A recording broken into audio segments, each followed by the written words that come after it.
Olá, eu sou o pastor Thiago Moreira, juntamente com o irmão Wellington, nós iremos ministrar nesse semestre a disciplina Pense Biblicamente. Essa disciplina faz parte do Centro de Capacitação Cristã da Igreja Batista Regular em Jardim Tremembé.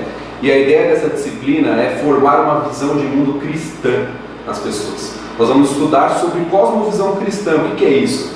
É enxergar o mundo de uma perspectiva bíblica. A ideia é que, como o apóstolo Paulo disse aos Romanos, de transformar, de renovar a nossa mente através da palavra do Senhor. E a ideia é que com essa bagagem, com essa base bíblica, nós possamos avaliar os diversos temas, assuntos que surgem no nosso dia a dia, à luz das Escrituras, de uma forma que glorifique o Senhor. Então nós vamos estudar sobre humanidade, nós vamos estudar sobre cultura, sobre artes, sobre aconselhamento, psicologia, tudo isso à luz das Escrituras. E a ideia é que capacite você, que forme em você uma visão de mundo bíblica, para que você honre ao Senhor através do seu pensamento e através da sua prática. Então está aí o convite para você, que você faça parte dessa matéria, dessa disciplina, pense biblicamente, e assim você estude conosco e seja edificado através da palavra do Senhor. Que Deus te abençoe.